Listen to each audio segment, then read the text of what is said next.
Isang magandang araw po at magandang gabi sa lahat po ng ating mga kababayan, mga ka-TH. Ako ay magbabahagi ng munting kaalaman tungkol sa balong ng tubig na sadya pong ginawa at hinukay ng mga Hapon. Totoo po yan mga ka-TH, pero bago po nila yan hukayin ay mayroon po silang pang-detect para mahanap ang volume ng tubig o yung tinatawag na water underground sa ilalim ng lupa. Tulad din po ng aking mga ibinabahagi, kapag magbabaon sila ng deposito ay kalimitan laging malapit sa volume ng tubig.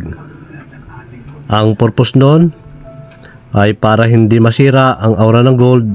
At totoo din po mga ka-TH na kapag nakagawa na sila ng balong ng tubig ay sadya po nilang nilalagyan ito ng ilang baritang gold na kadalasan ay nakalagay sa jar o banga at palayok, at may nakalagay din sa box. Ito yung kinaugalian nila at ginagawa bilang pagrespeto at pasasalamat nila sa kalikasan. So mga kababayan, sa anong alignment o degrees nila inilagay ang deposito na ito? Ito yung tinatawag na giveaway. At paano natin ito makukuha? So ito yung pamamaraan na kanilang ginagawa at iisa ang bearing o degrees ng bawat opisyal sa paglagay nila ng giveaway sa volume ng tubig. So ito yun mga kababayan, kung paano natin makukuha yung giveaway sa ilalim ng balong. At meron pong balong na tinatawag na yung mga pile na bato na nakapile sila paikot hanggang lumalim. Kaya kung pagmamasdan nyo mga ka-TH at bibigyan ko po kayo ng ideya kung paano po natin makukuha yung giveaway sa balong ng tubig.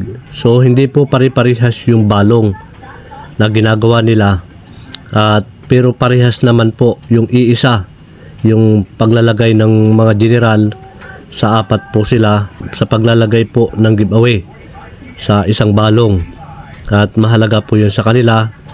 Kaya sila iisa ay dahil po yan ay volume ng tubig at maaaring kaya po nilang mabuhay. So ito mga kababayan, ito mga ka-TH, katulad pa rin po ng aking mga binabahagi, sana ito po ay makatulong sa lahat po ng ating mga kababayan, lalo na po dun sa area na kapag meron pong balong ng tubig, ganyan po ang design na meron pong mga nakapile na bato dyan, nakapile yan paikot, nakapile po yan, may magandang pagkakaarko ng ginawa nila sa balong ng tubig. Ang una nyo pong gagawin diyan mga ka-TH ay haharap po kayo sa silangan. Sana makatulong po itong video ito. Ito po ay base sa aking experience at isinishare ko po sa inyo. Yan, ilang balong na rin po yung aming nakuha sa mga ganyan. Kaya isinishare ko yan mga ka-TH. Kasama dyan yung jar, kasama dyan yung palayok, minsan pa yan nasa box, yung box na lalagayan ng bala ng baril ng mga Hapon, maliit na box lang yan. Dyan po yan nakalagay. Hindi naman po yan solid na maraming gold bar. Yan po yung mga giveaway na mayroon nakalagay na 2 piraso. So sa jar naman po sa mga palayok ay nakabase na po yan doon sa marami siyang mga jewelries. Ayan. So ito po yung mga pamamaraan na aking ginagawa. Ang giveaway po ng isang balong ay 120 degrees. Tama po yan yung aming nabuksan yan. Diyan po nakaposisyon yung giveaway ng isang balong. So makikita nyo yun mga ka-TH kapag sinilip nyo po yung ilalim o kung malinaw po yung tubig niyan, yung pinakang ikot niya, tingnan nyo po yung mga tagiliran kung ano maging alignment po niyan. So bago po yan, ipakikita ko sa inyo mamaya yung disenyo at base po doon sa aking mga diagram na pamana pa po sa akin yan. Ito po mga ka-TH, yung pamamaraan kung paano po natin makukuha yung giveaway sa isang balong. Ito yan mga ka-TH. Ito po yung isang bilog ng balong na pababa po yan. Yan. So ito po yung east, ito naman po yung west, at ito naman po ay south, ito naman po ay north. Yan, ito yan mga ka-TH. Sana masundan nyo po. Ang gagawin nyo dyan mga ka-TH, una, ito po yung lupa, mga may nakapile pong bato yan, nakakamada, at sa iba't ibang pamamaraan po nila na ginagawa, at mayroon din pong nakapile na bato diyan, kamada rin.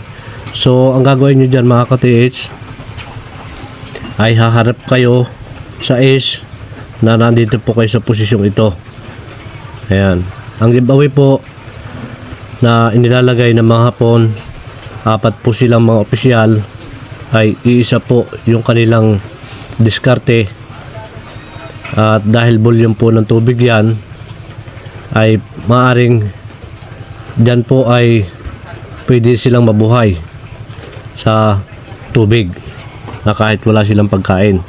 So ganito pa rin mga ka-TH, east, west, north, south. Nandito ka sa posisyong ito. Alignment po ng southeast 120 degrees 4 meters. Sisilipin mo po yung pader ng isang balong. Mapapansin po yan dyan sa pinakang tagiliran. Pag ang tagiliran po yan ay dumiretso, nawala po yung pinakang pader niya, at dyan nawala po dito, ganon din po din at dumiretso na po yan sa parting south po yan, southeast. Nakaganyan po yung kanyang pagkakalagay, yung pinakang butas na dito po yan sa posisyong ito mga ka-TH. Ganyan po yan, yung paglalagay po nila sa parting southeast 120 degrees. Silipin mo po yung bawat tagiliran paikot ng bato. Kapag may napansin kang ganyan, dito po yan nakalagay. Pag wala po yan dyan sa southeast 120 degrees, 150 degrees 5 meters po yan papasok sa pinakang tagiliran po ng pile na mga bato sa isang balong. Yan po yan mga ka-TH. Yan nyo po yung papasin, pero hindi po yan mababaw na 1 meter, hindi po yan. Sagad po yan sa kalahati o mababang kalahati, o na dito po sa pinakang ilalim, sa pinakang laylayan po ng balong. Papasok po yan doon sa sentro ng southeast 120 degrees at southeast 150 degrees. Diyan po sa dalawang yan. Ang layo po niyan sa pinakang laylayan, sa pinakang tagiliran po pailalim ay 4 meters, nandun po yan, at 5 meters.